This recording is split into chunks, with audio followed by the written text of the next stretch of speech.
Enseignants et enseignantes certifiés ou agrégés du privé et du public. Vous faites le même travail, vous avez les mêmes obligations de service et les mêmes missions d'enseignement. Vous avez passé les mêmes concours, vous êtes employé et rémunéré par l'État, mais la comparaison s'arrête là. Car, bien que certifié ou agrégé en tant qu'enseignante et enseignant du privé, vous n'êtes pas titulaire, mais agent de l'État contractuel de droit public.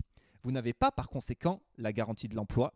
Vous pouvez, en cas de fermeture de classe ou d'établissement, perdre votre contrat définitif, vous retrouver sans poste et donc sans rémunération.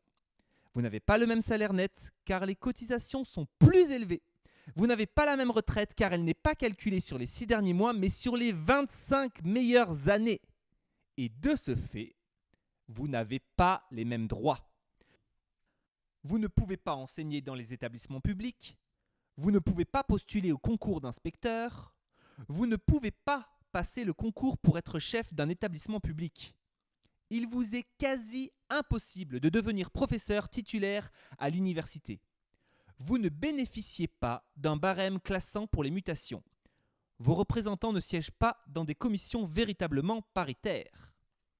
Et vous ne pouvez pas non plus changer de corps, car cette notion n'existe pas dans le privé, ou d'administration, ni par choix, ni par obligation.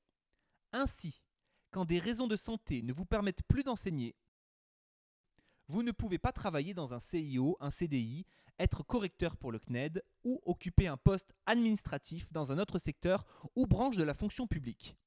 Si vous n'êtes plus apte à enseigner, votre seule possibilité est l'invalidité ou la démission.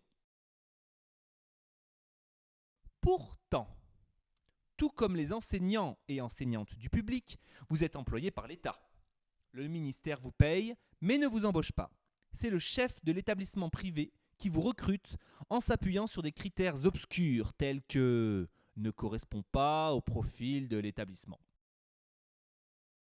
Or, vous êtes recruté au même niveau et vous passez les mêmes concours. Les copies sont corrigées par le même jury qui ignore s'il s'agit de la copie de candidats du public ou du privé. Vous êtes inspecté et validé sur les mêmes critères par les inspecteurs et inspectrices de l'éducation nationale. C'est pourquoi, lors des élections, votons et faisons voter. Non aux réglementations spécifiques. Non à un sous-statut pour les enseignantes et enseignants du privé. Oui au statut de la fonction publique, car nous avons les mêmes concours, nous faisons le même travail, nous avons le droit d'avoir les mêmes droits. Sundep Solidaire, le syndicat qui porte ses revendications.